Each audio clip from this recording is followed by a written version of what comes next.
Oh, hello everyone. That was a big drop in audio. I'm really sorry. I thought I could fade that out, but apparently I didn't add that scene to my source to my scene. Hello everyone. It is Kristi. It is Saturday, and I am back here chatting again with a new acquaintance, John Russell, who was here before. John, would you like to say hello to the peoples and welcome back? Yeah, and your audio is live, so it should be all good.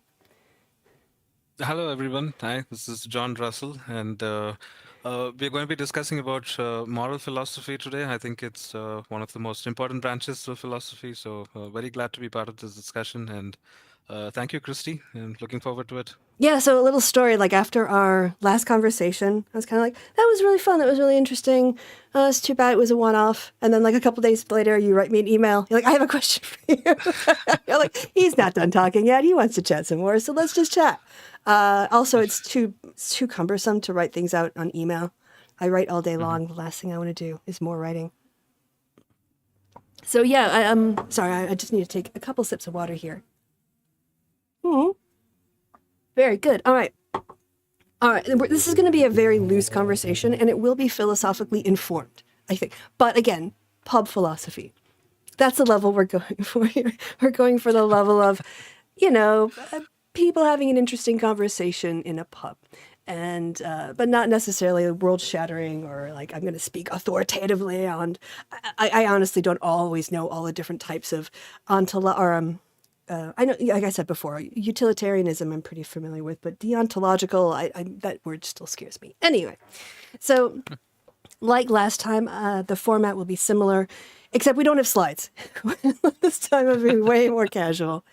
But if it does become necessary to write things down in order to be clear or to keep track of an argument, like keep the points of an argument, I do have a PowerPoint presentation open and sitting in the background that we can use to keep notes that the audience can share. Otherwise, you can sit back and listen to this like a podcast, or you can look at the pretty art pictures that I've put on the screen for you and the lava lamp. All right, so let me take a deep breath and collect my thoughts for like half a second.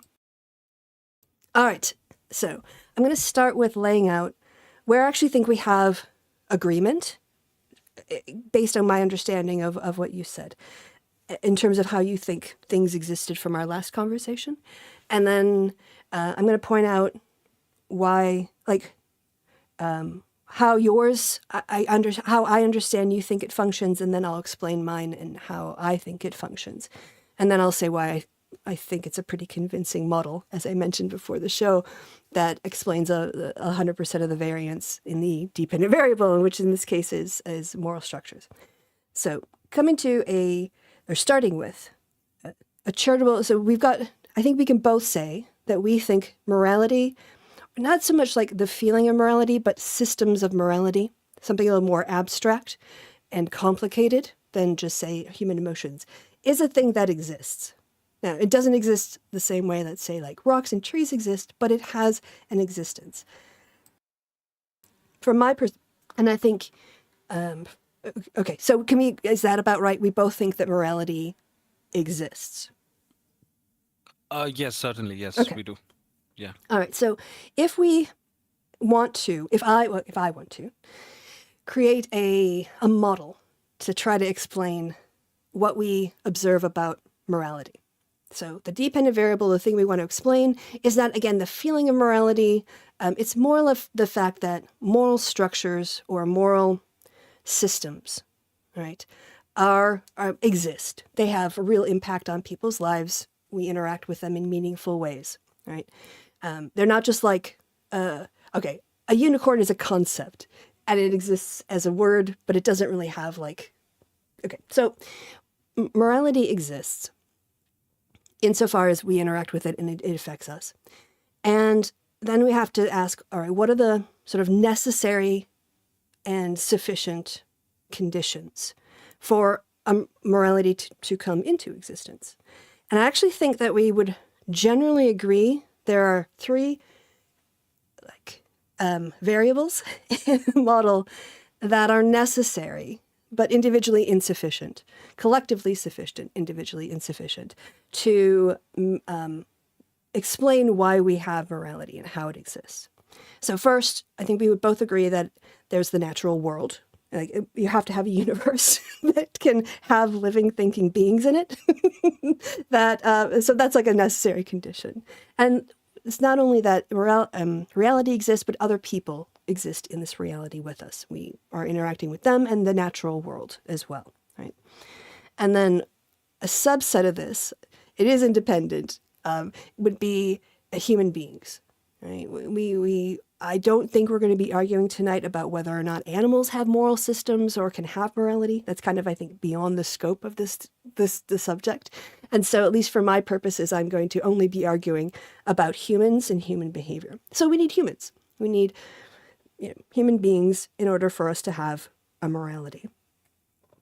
And then I would say that I think from your perspective, the third variable in that equation that we're trying to use to explain our dependent variable is like an abstract mode of existence that is not part of the natural world, but it's connected to it. It is not, sort of the world, and it's not even necessarily in the world. I don't know if I can. Some people might call it something beyond time or space, right? It's not something that necessarily has dimensionality or extension, but there is a mode of existence of, we'll call it abstractions or forms, if you're into Plato, that reflect a truths about the universe and the world and everything in it. And it's not, okay, so if we talk about the world as being concrete, human beings, why we're special is we can abstract. And one of the reasons we're special, or we think we're special, is because we can engage in abstractions. And this, I'm trying to be very charitable in my understanding and give you like the best explanation possible here. That that existence is an abstract existence where these truths and concepts, even like beauty or truth, what does it mean to be true, are held. Now, is that pretty fair, or at least close?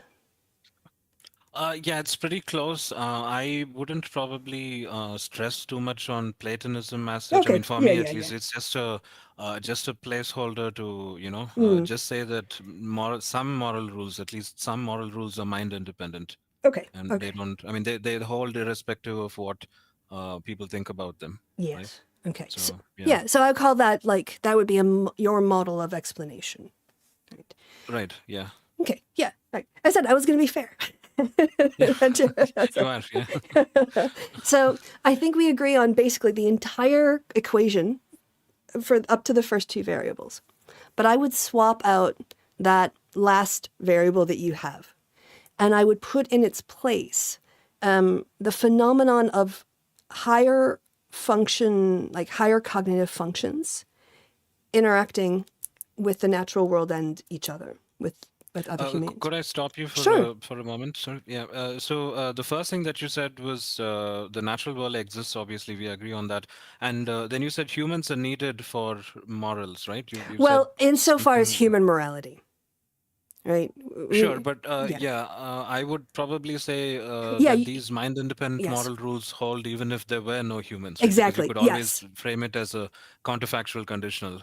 Say that if there were sentient, thinking, feeling beings, then, well, for the strong to overpower the weak among those sentient beings would be wrong. So I could still, phrase it as a if-then statement, yes. even if there was no sentient beings to in the universe, Yes, and, for and thank example. you for Right. tapping because that you're right. Ontologically, that abstract world exists whether or not humans are in it, Right. right? Yes. But Yes. for Yeah. human Yeah. morality to exist, we still need humans. But yes, but those Mhm. things are existed before humans. They'll exist while humans as a species exist until we wipe ourselves out, and then after humans, Mhm. this abstraction is just eternal, right? Um, Right. Yeah. I would compare it basically to the rules of logic, for instance, like modus ponens or law of non-contradiction and things like that. I mean, they hold, at least I think they hold, irrespective of whether there are people to reason things out or, whether there are mhm. rational beings out there. So I think these rules of inference, they exist even if there are no rational beings to use them, let's say. Yes, yes. Then thank you for that, Yeah, because that was right. actually another thing I wanted to talk about in terms of the ontology of existence, but I hadn't made clear. Right. So thank you. All right. So, and thank you for that clarification.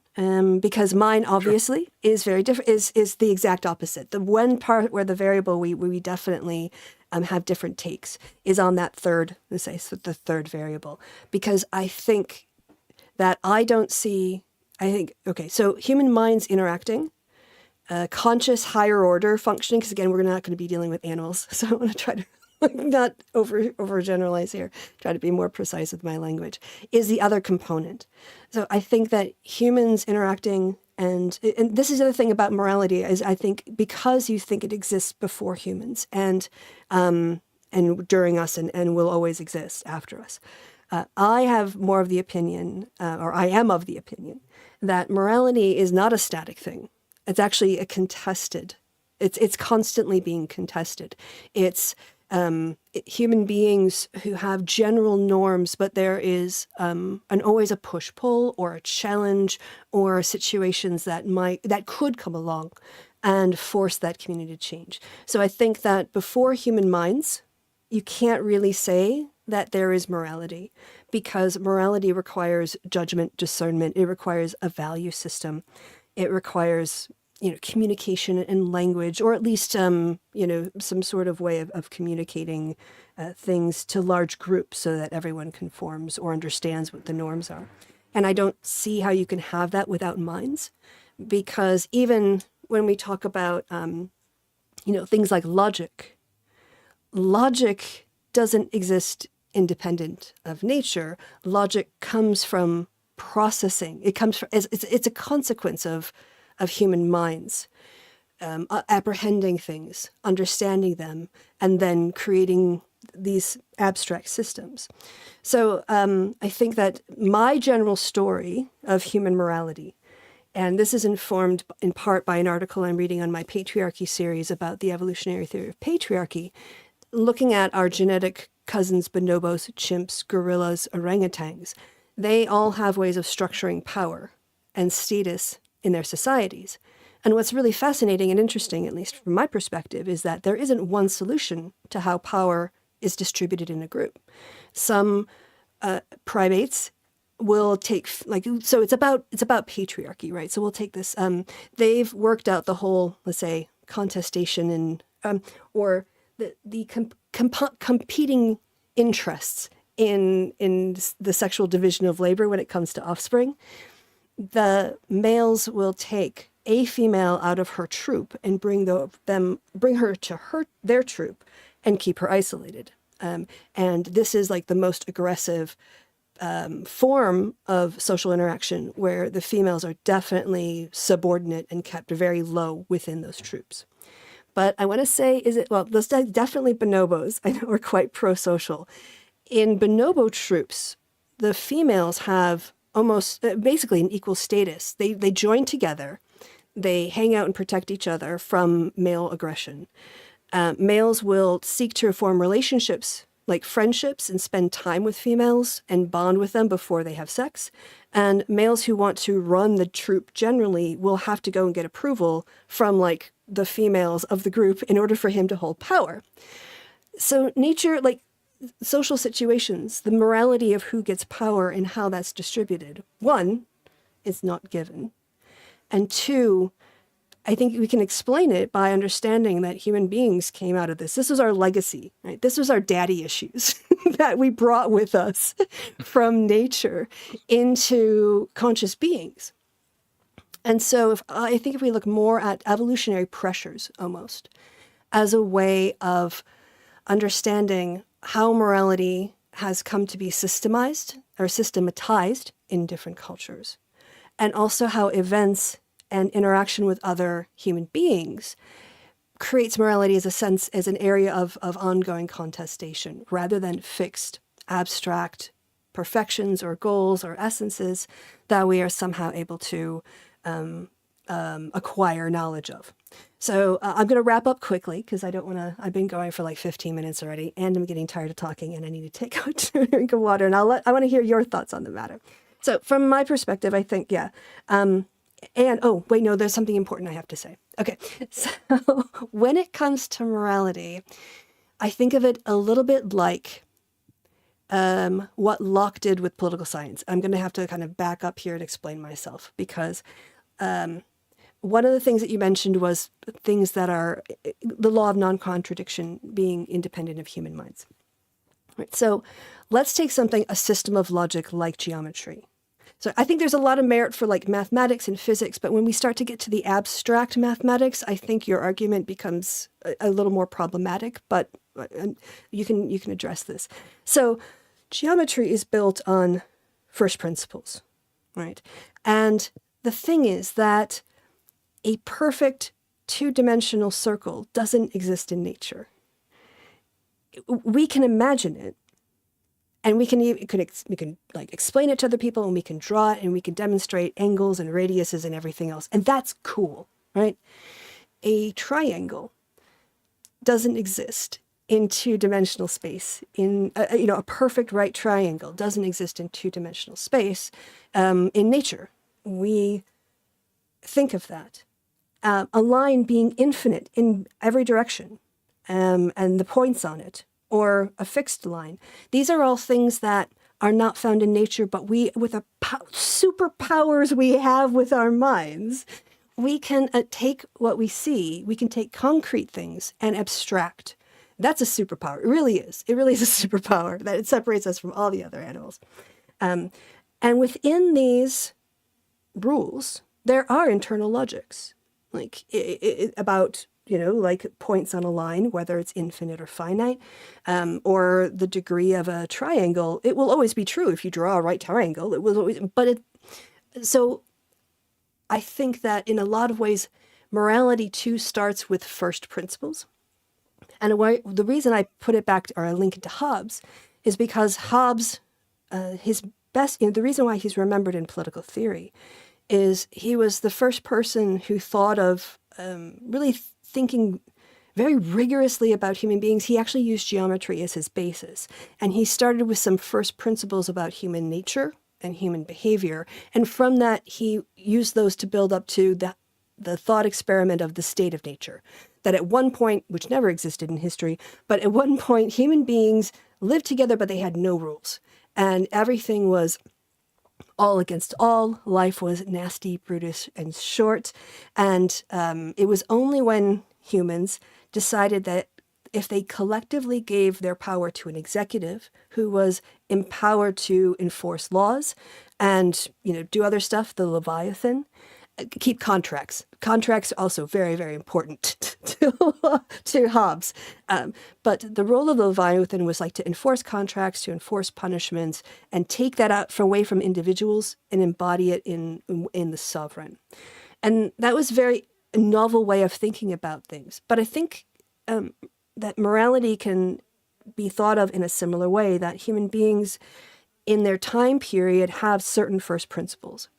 And early on in our history, like when we're still, like before agriculture, survival was like the first principle, and protecting yourself against other humans and animals and stuff, right? But as we've evolved as a species, as we've developed technology, that situation has changed, and it's called for a change in morality as well.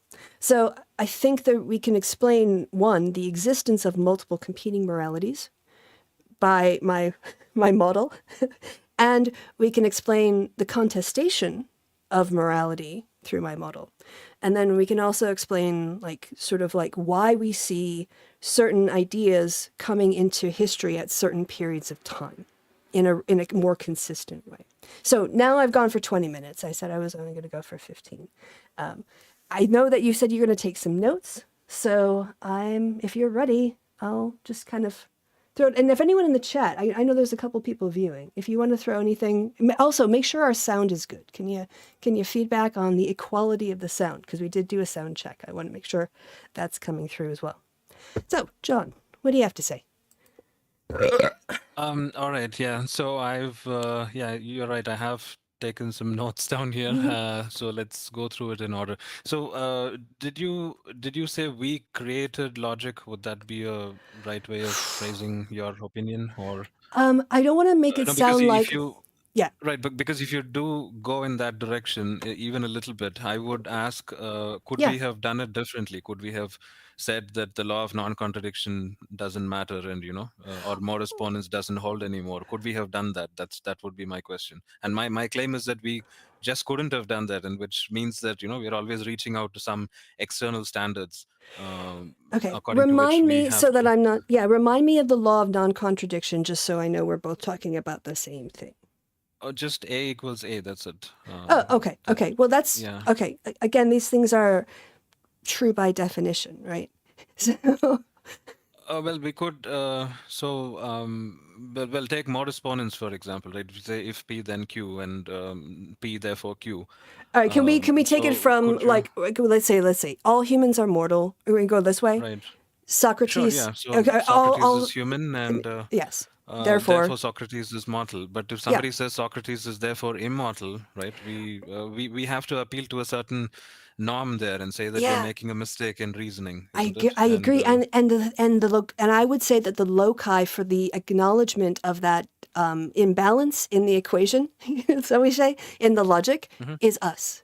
So we can Right. create So could right. we have done it differently is the question, right? So Well, could if we we have start with created right, but this is it. We start with first principles. When you set the first principle, this is like there's a logic behind the first principle, and that's what I'm saying that we're creating, not necessarily the truths themselves, but we are responsible for the system of logic that understands when A equals A, and when A equals B is not true.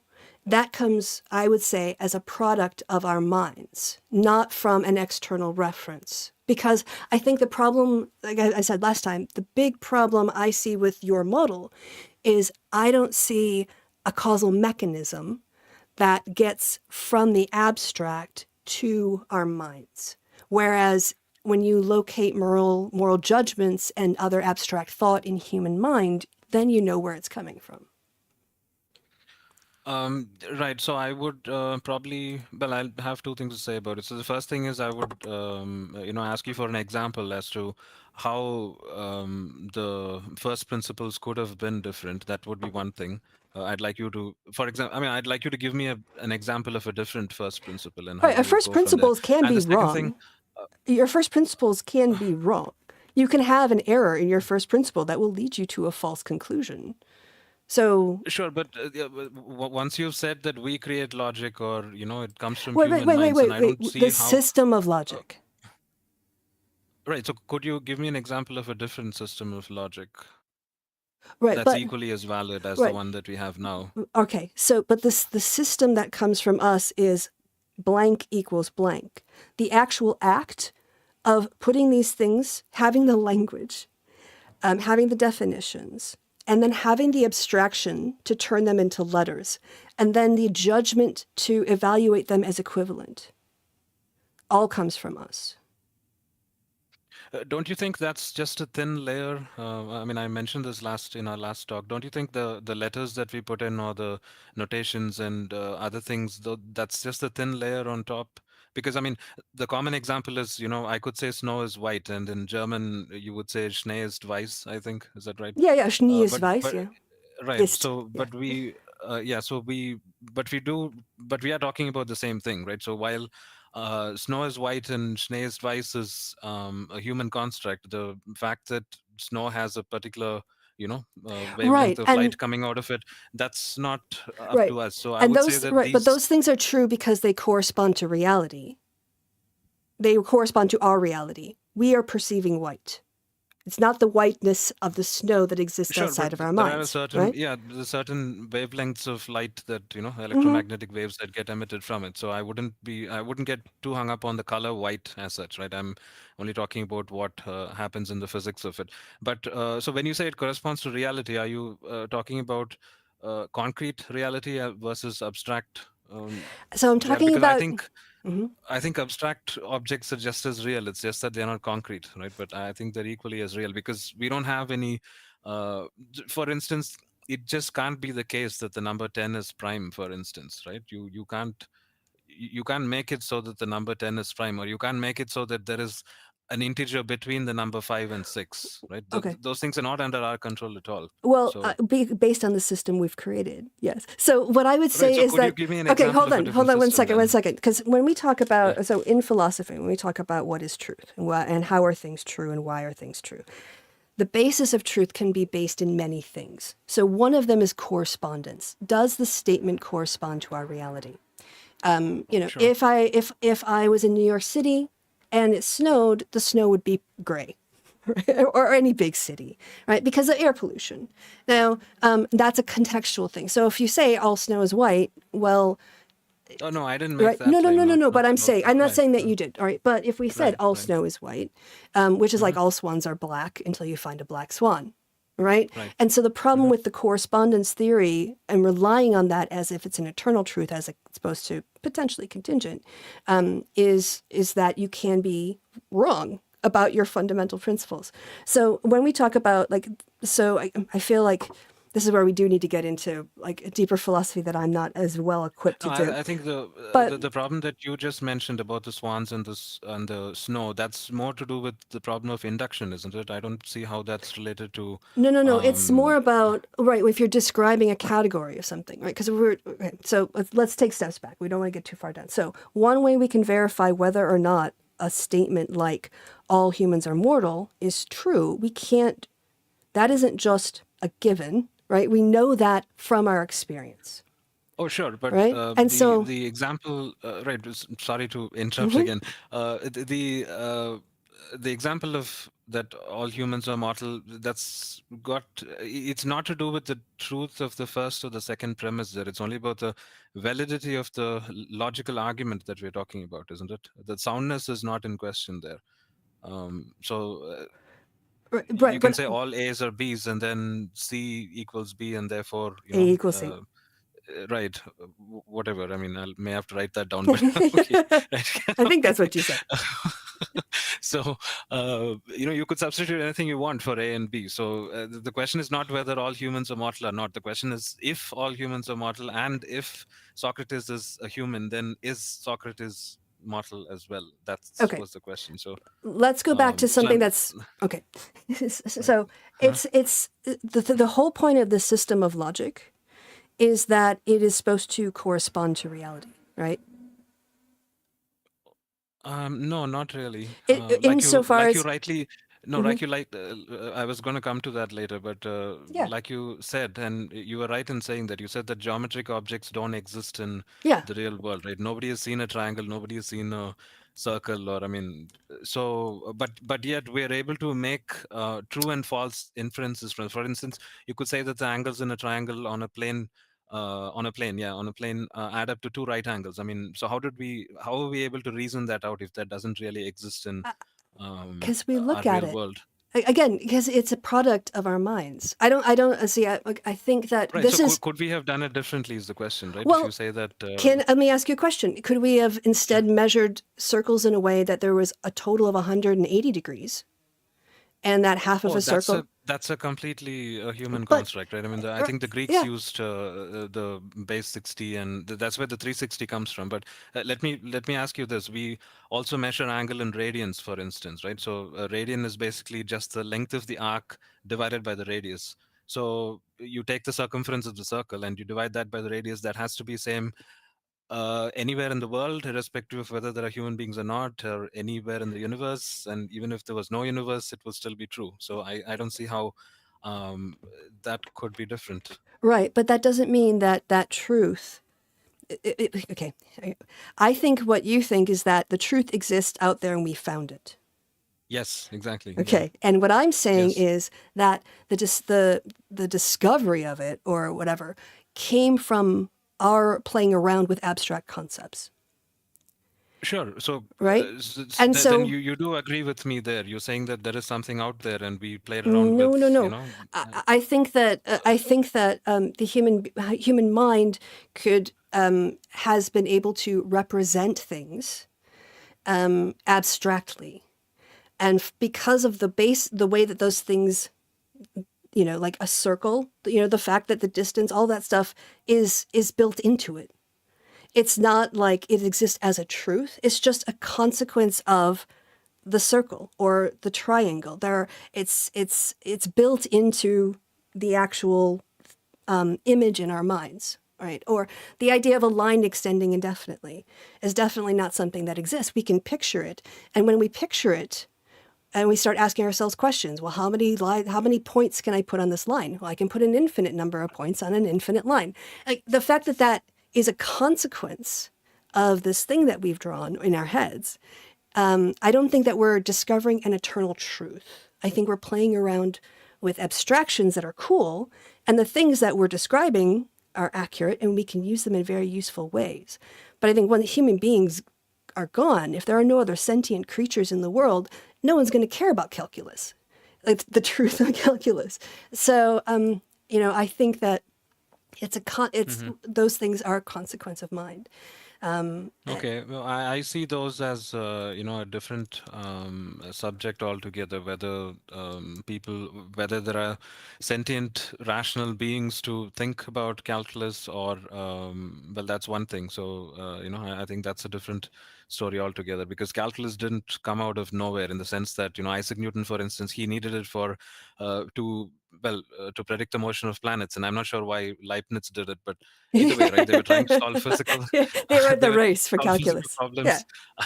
Yes, they yeah, were trying to solve physical problems, and yeah. that's where math comes from. Yes, but then, like you said, we are able to abstract out of those physical situations and get to some eternal truths. Yeah, that's Because where you if you lose me. deny that, well, if you deny that these aren't eternal truths, you should be able to give me an example of how it could have been different, right? Like I said, could we construct numbers such that you could just skip the number 4 and you just go 1, 2, 3, 5, 6, 7, 8 and still do math? Or is that even possible? That's not even conceivable for me, right? Okay. Well, again, And if right, so if we yeah. did it, we should be able to do that, no? If we came up with mathematics, then we should be able to construct a number system like that, and not just drop the number 4, for instance. Well, I think that the point of reference here generally comes back to reality. Reality is our touchstone on these things, because when we do come to conclusions that are a mismatch with our reality, like if our calculus ends up with a different, it doesn't, the object doesn't show up where it's supposed to based on our calculations, we know we must have done something wrong, right? Because we have this Sure. check. And so I Yeah, I see would. that layering of abstraction and concepts and inference, all of those processes, mental processes that go into it, are made by humans. True. I would partly agree with that, but then my objection would be, if I say that a quadrillion and a quadrillion make 2 quadrillion, you wouldn't expect me to do a empirical, bring a quadrillion objects and make Oh, another no. quadrillion objects, and we'll sit and count. Right, but so then how does this result reflect reality? It doesn't, right? Not, at least not the concrete reality that we are used to, because nobody's added a quadrillion and a quadrillion objects and then said it's 2 quadrillion. I mean, that's not how we do maths, isn't it? Well, I So I don't think, see how. Um, but yet we don't doubt it. We could always say 1 + 1 is 2. You bring an object, another object, add it, and it's 2. And so that can probably, empirically be evidenced, let's say. But nobody doubts a quadrillion plus a quadrillion equals 2 quadrillion. We hold that as, on the exactly the same certainty as we would say 1 + 1 is 2. right. So I don't think it. We're so close. Because what I see there is like when nature doesn't say 1, 2, 3, 4, right? Nature just exists. It's our minds that collect things together that are similar as objects and say, this is 4, a collection of 4 things, right? So the first thing is the physical, the concrete. We start with the concrete, and from that we abstract. And I think, once you start using language and you're using human mind and you're doing, even, addition or subtraction, division, these are like calculations that can be done by minds. And Could they have been so, done differently? That's the well, question. no. It's not that they could have been done differently. It's that they are done by minds. It's the inclusion of human minds processing, labeling, calculating, and then verifying. That's where I see, Hmm. and that's also where I see morality existing, is human Right. beings contesting this in a socially constructed world through language and meaning and values. And so, I mean, I think logic and morality might not be tied too closely, but here they are, because I think that they're uniquely the products of human minds, and whether or not our logical statements are designed to be true, right? That's what we want. Is we want to have true statements so that we can have a valid conclusion. But that evaluation can only be done by a mind. So I think that you separate out No, but minds more from the existence of these abstractions. right. Yeah, I don't see what we could be evaluating if there is, if there isn't a standard external to ourselves. Because you just said that we create statements and we check if they're valid, right? But what is it that you're Hmm. checking? I mean, where do these notions come from of validity and invalidity? I don't Humans, think. because we evaluate, because Right. we're So the could it have judges. been the other way? Could it have been the other way? Could you give me an example, Sure. Well, I or guess you could could you talk design a about. model? Well, could you give me a could you give me a logical system where modus ponens doesn't hold? Well, again, logic is kind of special because it's built on. Okay. Okay, so but let's say people who think the world is flat, they have a really bad model, in my opinion. No, I would go beyond that. Yes, the model is wrong. Obviously, we agree on that. But I would go a step beyond and say they're actually wrong about it, not just that they Well, have a yeah, wrong I agree model. there. Um, Sure, but what is it that we are what is it that we people who think the Earth is round and the flat Earthers, what is it that we're disagreeing about? I mean, if there is no objective world out there to disagree about, then No, no, we no, can't really have a genuine disagreement, can we? right. What I'm saying, you asked for an example of where I think people get stuff wrong, or they come up with No, something that is wrong. That's so I was trying to answer that question because humans come up with stuff that was wrong a lot. We've been true, but wrong often. well, let me. True, true. Yeah. I would. Well, I'll have to go back to C.S. Lewis now. He says a man doesn't call a line crooked unless he has some idea of a straight line, right? So if you say that the flat earthers are Yeah. wrong, then you have an idea of what is right in your mind already. Or if I say No, that no, no, no, no. Well, uh, this is it. two plus two is five, Right. then you have a correct. I mean, you have a you have an opinion of what the correct answer could be, Right. right, in But your we mind. got that generally, if we think about it, most of our knowledge comes from us, from other people. We're taught Well, yeah, language, we're taught mathematics, we're sure. taught Hmm. logic. So we're taught how to value things as valid or to identify things as invalid. These are all things that are given to us that have already been constructed by other people that are being handed down. And we interact with them and we can verify them ourselves. But I didn't come up with geometry.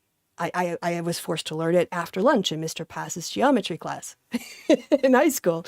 But and then you're pretty much like, oh yeah, that sounds okay, and then you just kind of go on Hmm. with your day. So if you want to ask a deeper question of like where we get stuff, we mostly get stuff from other people. We get some of our experience from direct experience on our own, Um, but right. mostly we're handed down systems that we're taught to Mhm. accept.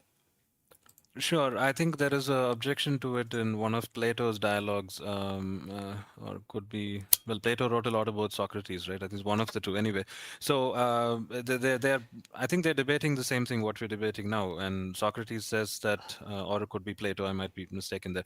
But he takes the student who says that we came up with this stuff. I'm simplifying it a lot, Yeah, yeah, right? fair enough. Yeah, yeah. Right. So he takes that student, brings a slave boy who's never done any geometry, and he goes through the steps of, would you agree with this? Does this so? Well, if this is the case, then don't you agree that the next step follows from that, and don't you agree that the next step follows from that? And the slave boy reasons it out, though he hasn't learned it, and he, Hmm. finally they agree with the final conclusion. So I'm not sure if if you could actually convince somebody that about this, again coming back to all humans are mortal and Socrates is human, therefore Socrates is mortal, right? I'm not sure if you could, even a person who hasn't learned any logic at all, you could I'm sure you couldn't teach him that the end result is Socrates is immortal. I'm sure Right, that but would. that's again, that's not what I'm arguing. I mean, I'm still like I'm not saying that I'm not going to sort of a Berkeley idealism where our minds create the universe. What I'm saying is Right. that Okay. we reflect on what we see, right? We have a reality that we experience, and we're abstracting out principles that are consistent, and then building upon these, by to make a Oh yeah. statement, right? And Sure. so Sure. mind is part of the Yeah. process. So the unfortunate enslaved boy has the ability to reason because that's the superpower of our brains. And so when presented and one can follow the logic, that's a function of mind, not not truth, functioning on its own. It requires the mind to do it. So can we turn, because logic, Right. because it's actually supposed to be about morality, but I think logic was a good place Right. to Yeah. start because Right. morality is a Yeah. lot fuzzier than logic. True. Yeah, that's true. Yeah, let me just say one more thing Yeah, of about course, of course. logic, and then I think we'll get back to morality. So you were asking for the mechanism how we Yeah, get yes, these. yes. Yeah. So I would say mechanism is not really. Well, I agree that it would be nice to have a mechanism to explain it, but the fact that I don't have a mechanism to explain it is not really a drawback of my view, because in truth, I mean, we don't have mechanism for anything really. You have two billiard Eh? balls. uh, yeah, really, two billiard balls hit, and they, well, in physics you say that they exchange momentum, something like that, right? And you ask, well, how does the momentum get exchanged? Well, at some point you'll just have to say it just does. I mean, we don't have, or we don't have a mechanism for all of quantum mechanics, but yet our computers and our phones work on that. So and it's still considered one of the best theories in physics, in all of physics, in fact, quantum mechanics. I mean, we're able to predict stuff like, I think the fine structure constant is Yeah. probably, it was verified to nine decimal places, if I'm not wrong.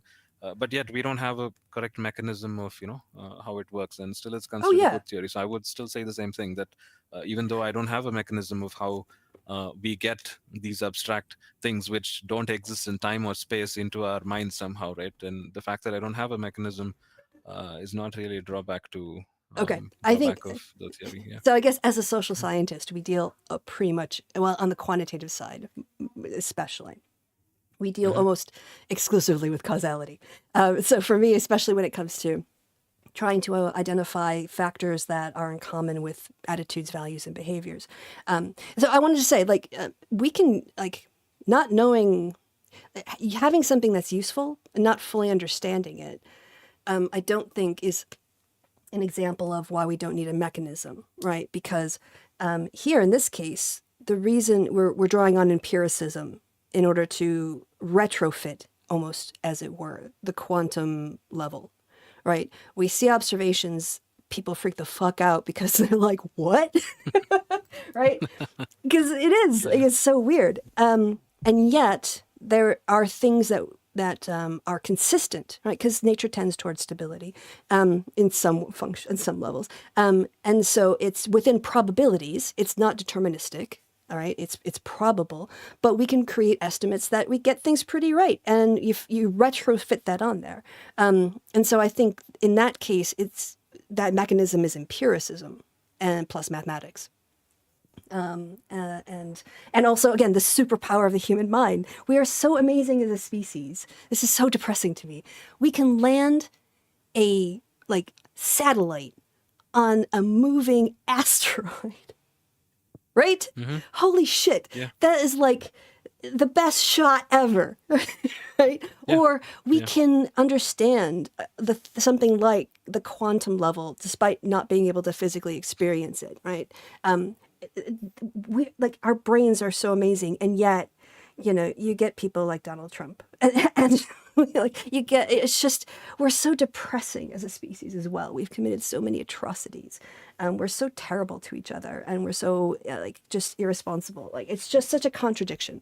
We're such a contradiction as a species. We have such potential, and yet we're capable of such barbarism. Anyway, that's Right. In in what you just said in the past minute, right? I see so many, or almost every sentence you reached out to something that's external. You said atrocious. You said Donald Trump. I mean, what is it that you're comparing this with to call something atrocious, or what is it that you're comparing Donald Trump to say that yeah. he's whatever he is, Yeah, right? and Is it just other people's or what other people taught you, or what was handed down to you from evolution? Because if that's all there is to it, then I mean, I don't see how that's anything to be concerned about. Because I mean.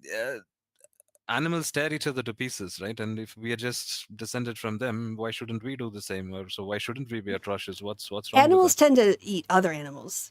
We're the True, species they that do. murders each other the most. I don't. No, Occasionally, you'll have. cannibalism is found in animals too.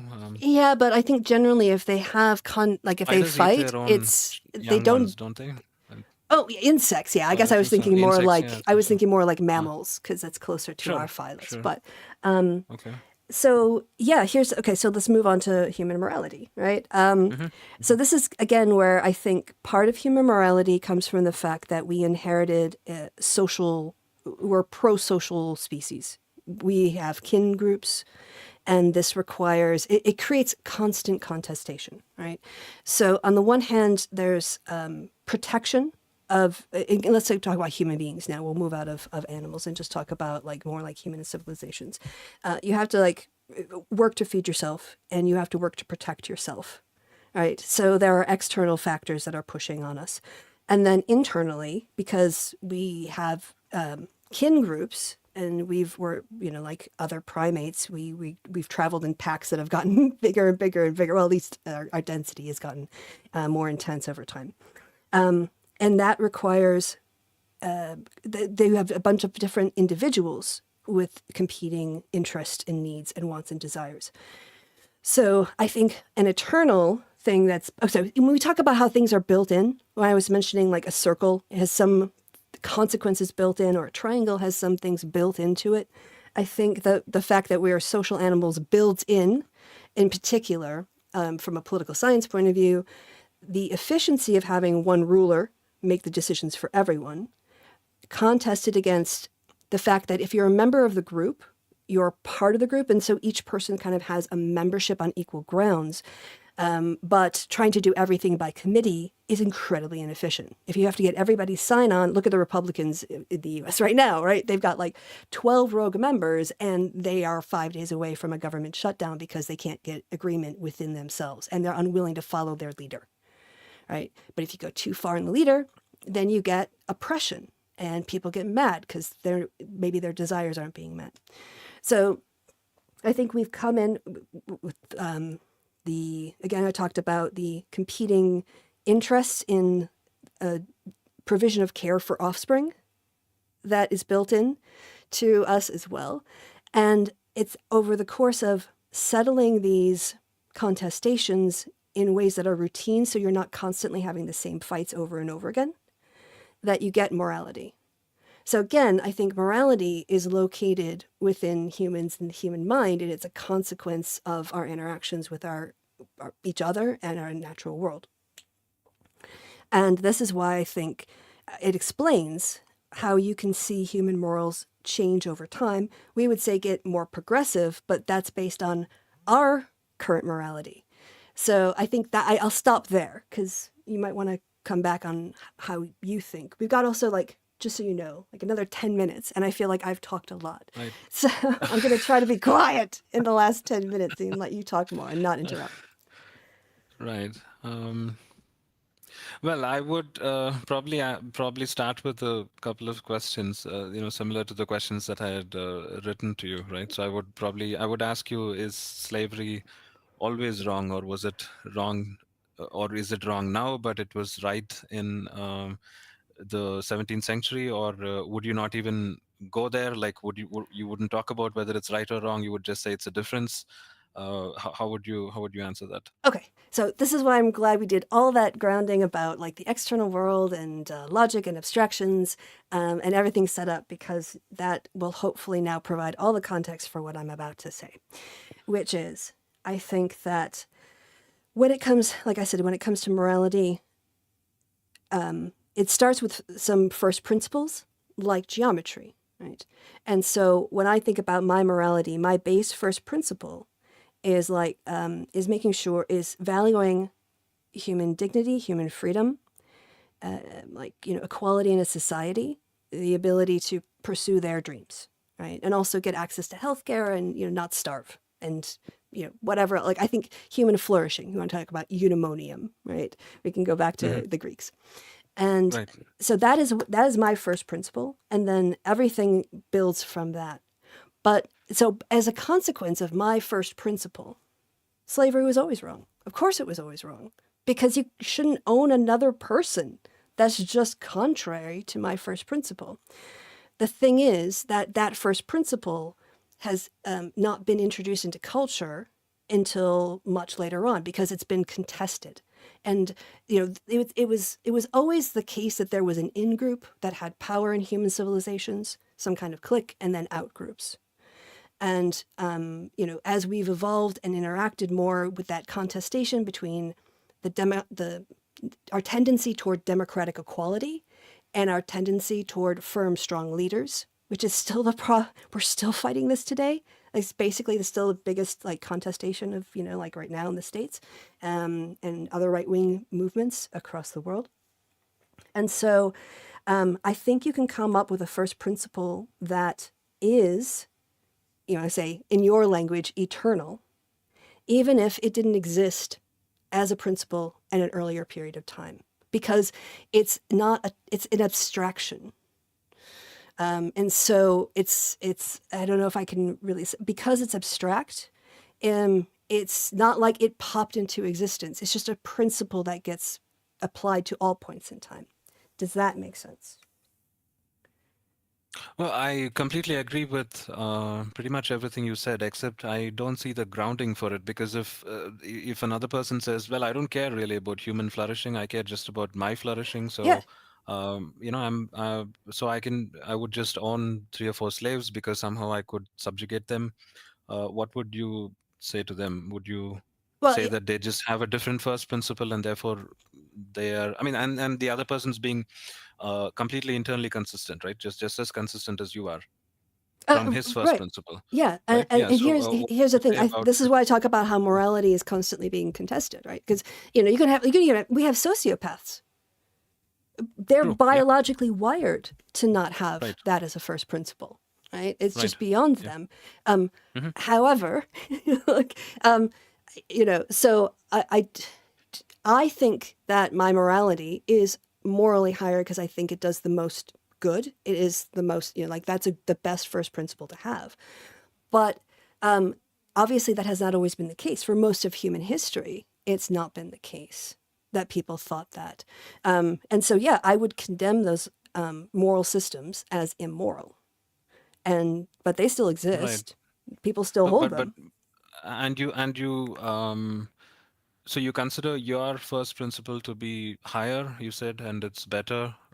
It's more good, right? It's than Yeah, that's my the opinion. other person's. Yeah. Oh, sure. But then now you've demolished whatever you said No, so no, no. far. If you say No, it's no, no. just your Like, opinion. no, I don't. I don't see how it is because it's a value that I hold, and that value comes from my Right. humanity. Right. So the other person has a different value. So Yeah. what's the problem? What do you have to say against the other person Well, who says it's this just is, his? and this is where we have debates, and this is where we have social norms, and this is where we have contestation. This is what we do as humans. Like, I Well, think but that, then doesn't it? Well, this reminds me of, you might not like this, but this reminds me of what Jordan Peterson says. He says that the so he says the postmodern outlook towards life, it's just about power, right? So if you just say that morality is just contested and there's nothing outside of us, then just the most powerful person wins, right? So well, I but mean, not does always. that mean it's No, does that mean because it's right? again, so here's the thing. I am okay with the idea that my morality isn't grounded in some special truth that makes me more right than anyone else. I value my morality because I think humans and having good human lives is important. And I think that for people who are used to thinking that, they're getting the truth from God or they're getting some ultimate truth, that Hmm. it provides them an extra credibility against people who don't hold their views. And I think it's more honest and more difficult to say, look, people who thought, they had their moral system and I disagree with them, but I can't, I'm not going to, there's no ultimate truth I can appeal to high road them on this. We just have to win on the basis of our arguments. That's how you Right. get a good moral system. And I think, so that's it. And I'm okay with fighting my corner without thinking some eternal truth or God or external thing is on my side. Because I believe in human dignity enough to fight for it without that. Right. I agree with that. But when you say, you said you used a sentence with arguments. Did you say we should win by our arguments? Well, Is that's that what we've been what you said? doing. I mean, well, Right, sometimes we yeah. have So, wars, right. So I would say that that standard that you have, that you win by arguments and not by causing each other harm or overpowering one another, I would say that's a standard that's external to ourselves, because, and that's the standard that you're appealing to, right? Um, how is that an external standard and not just in line with my first principle of like not hurting people and trying to get good Oh no, human it's the lives? same thing. They're all in the same plane for me. Like I said, the logic and mathematics and the truths of mathematics, the logical truths and moral truths. For me, they are on the same plane. Right, but unless you can Um, explain how human minds access those truths and why we end up with such variation in when we should be all having the same stimuli. Right, but the variation, I don't think it's really, the variation is actually, if you think about it, it's on the surface. Like if you say, take the slave trade, for example. I was reading about William Wilberforce the other day, and I came across this one part where, okay, I might be misremembering this, but so in talking about slavery to the English people or in the parliament, I think the main thing that he had to say was that they are human just like us, right? And if I'm not wrong, he showed them the, or I could be wrong about this, but he showed them the toys that that the black people in Africa make, and he's compared that with the toys that the white English children play with, and he said they're just as human as us. They have the same feelings and they have the same emotions, and once that went in, right, then yeah, Britain was one of the first countries to abolish slavery. So Right, but the disagreement there wasn't that. We know that the other person is just as human as us, but still somehow we would, keep them as slaves. I think the misunderstanding was that they're probably not as human as we are, because we are technologically advanced and they're not. So, because I mean, you know how it was 200 years ago, 300 years ago. I mean, the idea of species hadn't been fully developed yet, and there were with the arguments KK, about. this is still an argument being made in the States today by some people. So it's not like Sure, we've moved I beyond agree. this. Like I I don't want to speak agree. for other Yeah. countries, but I'll definitely speak for my own. Mhm. But the thing is that I would say is what he appealed to was not an eternal truth, but their human emotions. No, the truth's that you don't hurt or harm another Right. sentient being. But the thing is, I I don't think think, that's a. but my risk, I don't think people are in moral arguments. They're not convinced by logic. They're convinced by emotion. Oh, sure, that's perfectly fine. I'm Right. not talking about and even giving them external ground, say from God or from the platonic heaven, is not going to make them behave any differently. So yeah, that's not the right. That's not the scope of what I'm talking about here. It may So have absolutely nothing to do to change their behavior or make them a better human. That's not the point. right, but I mean, I don't see. I guess if there are eternal truths, then how are there so many variations of it? Right. Oh, like I said, And I don't see that many variations as people really I guess claim. I look at the oppression of women. I look at the oppression of gay people. I look at the oppression of religious minorities. I look at the oppression of ethnic minorities, and the dehumanization of each of these groups. Right? There's a lot of you can explain a lot of morality of in groups, but then how they treat out groups has been historically terrible. And I just so I mean this is where again the whole idea, like in science, as you well know, is the idea of an experiment is that you want to isolate all the other variables in order to find one thing that you can provide as a stimulus or not and control, right? Mhm. In order to figure out exactly what effect that particular thing has. Because you want to understand how it works. And I really, I know you kind of go, oh, poo poo, that there's not so many differences. I look around, all I see across human history when it comes to morality is change and difference and contestation. Standards of beauty have changed, right? Lots of things that would be housed within your abstract truth are constantly evolving and No, no, changing, I right? wouldn't put aesthetic values in it really. At least personally, I Okay. wouldn't. I know people do, but Okay. So let's stick with I wouldn't. morality, Yeah. right? Right. If morality is a consistent truth being that is available from the abstract plane, I think you have to really think about why do we see so much variation over space and time? And Well, I think, yeah, that's the difference between, again, going back to C.S. Lewis, he says that's the difference between moral values and, or moral laws and other physical laws, for instance. He says that if you're suspended from the 10th floor, you don't have a choice whether you would fall or not, right? You don't have a choice any more than a stone does.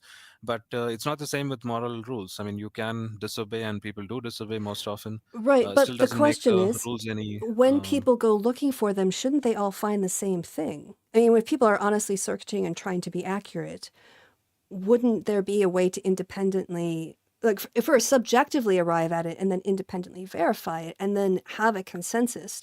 I know you, again, you say that the mechanism part of the model isn't important, but I actually think it's the most important thing, that I hope that maybe after this, like, you'll go away and think about a little bit.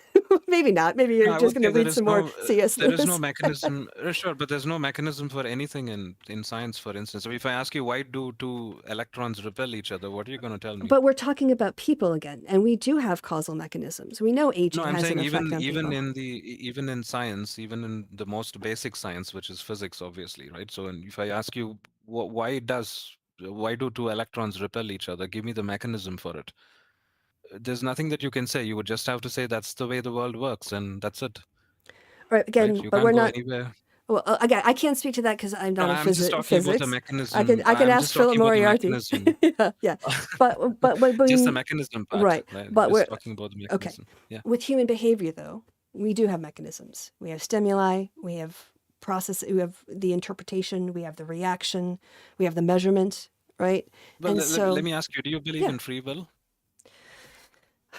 I think free will is No, because if you do, you would have to say you don't have a mechanism for. I believe in human free will, but I don't have a mechanism for that. So I was just curious. Do you believe in free will? I am not. I don't want to. I think that word, that phrase, it comes really loaded.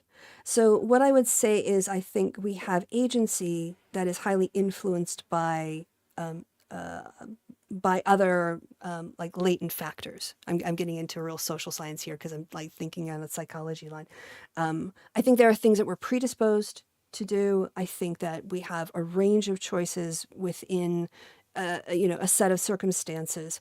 Do we choose everything we do? No. Do we have no choice in anything we do? No. I think that there is a middle ground there that acknowledges human agency while also acknowledging that we are all socially conditioned. We have socialization processes, norms, and other things that will confine our behavior or encourage us in other directions. I'm sorry, it's not your yes or no. It's just too complicated a question for me. Yeah. Right. I mean, we could simplify it. We could take a single person, how he treats another person. You could ask whether he could have treated them differently. If And we could talk about free will in that context, right? Like if you well, I don't know, take the case of a sexual assault, for instance, and could the man have done things differently? Could he have treated the woman respectfully, or do you think he didn't have a choice in the matter? Um, Um, it is. I would have to say probably a series of a series of decisions that I would have disagreed with all the way down the mhm, line that put mhm, him in that situation to make that decision. Um, mhm, and so, again, it's sort of like I can't say what psychological disorders he might have. I can't say what trauma he's had in his youth that's unconscious and unprocessed, or if he's trying to reenact a trauma. I can't say if he's a sociopath on drugs, so there's a lot of, again, context Hmm. to say why a person ends up where they are. Are they destined to end up there? I don't like that answer.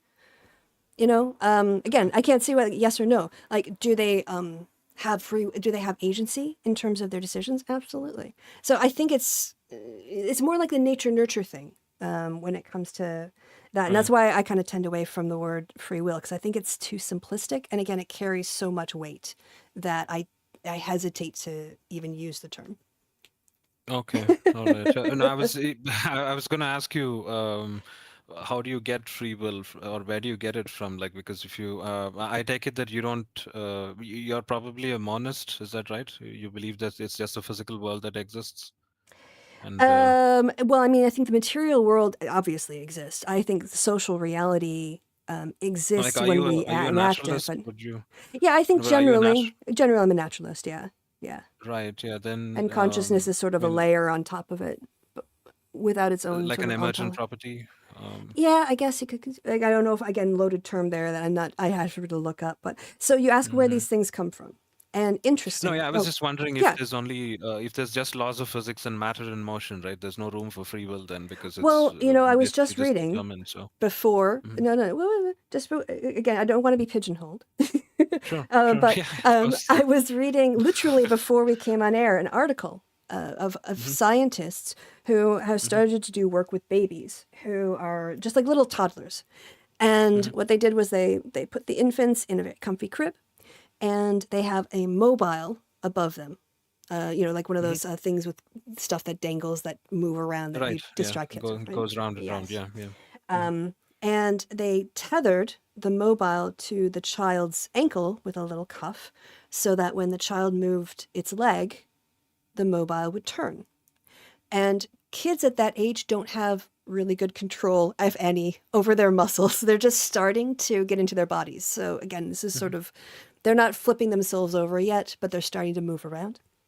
Hmm. And they used cameras at every angle to watch the face of the babies as they moved around and interacted with their environment, because they're just hanging out and chilling, doing baby stuff. And they would Right. see the mobile, their leg would move, they'd see the mobile go. And then they'd wave their arms and legs some more, and they'd wave their leg, it would move. And what the scientists were looking for was the moment that the baby realized its Hmm. leg moved the mobile. The causal connection that the Yes. baby makes. And they Right. Yeah. called it the emergence of agency, Hmm. that we can control ourselves and we can impact the world. Our brains are amazing. I think this is where I really locate a lot of what happens in these logic and morality, because it really goes to show the power of the human mind and what we are capable of. Even if we don't Sure. Yeah. understand it, we see it's like an engine running in the background. We don't even process it, like the way that we assume color is in the world and not in our brains. It's just functioning silently, beautifully, helping us understand the world. And we think we're doing it all, but we have these Sure. amazing Sure. organs, in our heads that Right. are doing this Yeah. magic stuff. And so I think that, yeah, it's a function of our really cool brains. Sure, but I would say that you could write you could train a artificially intelligent machine to do that and recognize, I mean, within quotes, recognize or recognize the relationship between what it's doing and how the environment reacts, and therefore it somehow gains agency at that time. But we all know that that's not true, right? It doesn't have free will in the sense that uh, we humans do. So um, I'm not sure how that experiment proves that using just material stuff one could come up with free will. But uh, Well, I think it's yeah, again that uh, moment of, because that's its first step to all the other steps that come mhm. as a consequence of agency. Okay, So. okay, all right, yeah, yeah. Um, well, I think, yeah, we should probably talk more about this. I think. It's going to be like a twice a month little chat as we go along. So, yeah, actually, what might be interesting next time is, Mhm. would you want to watch with me that old school Brian McGee a John Cyril interview on the philosophy of Yeah. language and kind of talk Yeah. about Sure. that Yeah. because that could be really I've fun. watched. Yeah. I noticed that Yeah. about 3/4 of the way into it, they start talking about the philosophy of mathematics, and they reference Russell a lot. And They so, do. Yeah. yeah, yeah, and Frege so, and Russell. Yeah. yeah, Yeah. yeah. Yeah. So like it's Yeah. a really interesting chat, and Yeah. yeah. So okay, so maybe we can set that up for the next time. Yeah. We'll look at We should that do and that. get your perspective Yes. and my take on it, because obviously Yeah. those are probably very influential in my Yeah. development over time. Yeah. He's got a whole series of interviews, right, Brian McGee? There's one great Yeah. one with one of the guys who was in the sorry, I'm gonna have to just mute myself for a quick second and clear my throat. One of the guys who is in the logical positivists, he was part of the Vienna Circle. AJ Iyer. Yes, yes. Right. And Yeah. Yeah. they're just chatting shit, they're just doing their philosophy stuff. And he gets out a cigarette and he True. just lights a cigarette on stage and is smoking on The this good old BBC. days, right? Yeah, The good old right? days. Oh my God. It still just slays me. It's so funny. Oh, yeah. It's like when Yeah. Gerard Yeah. Depardieu tried to do that on a talk show, and you can't smoke in here. He's like, "Oh, really?" Like, yeah. Like, oh, but yeah, just Sorry, watching who him was that? smoke. Who's I think it was Gerard Depardieu did some like a long time Uh-huh. ago did an Okay. interview in an American talk show, and he just like Okay. unconsciously reached for a cigarette and started to light up. And they're like, "This is you can't smoke. This is a no smoking building." He's French though, so he can do what he wants. Right. Right. People compare him with Jordan Peterson for some reason. I've I'm not sure if never it's heard the that. same Okay. person now. Really? Yeah. Can you spell his Gerard Depardieu, yeah, last name? so he was in the movie Green Card with Andy McDowell. This is like the last thing I saw him in. Gerard, Oh, okay. No. I'm he's thinking okay. of somebody else. Sorry. Oh, okay, Sorry. okay. I Yeah, was no thinking worries. of something else. He also Yeah. did Yeah. a really great version of Cyrano de Bergerac that just like, oh, when I watched it, it almost made me cry. But that's neither here nor there. John, thank you Okay. again for a really fun chat. Oh, thank you, Kristi. I really had a great time. Yeah. Yeah. We'll set the interview, the Brian McGee interview watching together. Yeah, we'll We'll email. set We'll that up continue sometime. the like Yeah. 150 long message thread. We'll keep it going. Yeah. We will. We will. All right. Yeah, so there are some people in the chat, but it's already like 10 after, so I really feel like I gotta go. But for everyone who stopped by and see some very thoughtful things and interesting comments, thank you, Flint. Thank you, Andrew. Thank you, Astra, for stopping by. Am I missing anybody? I'll leave it at that. So until next time, it's goodbye from me and goodbye, John. From John. Say goodbye, John. Goodbye, everyone. Thanks, Kristi. Bye, y'all.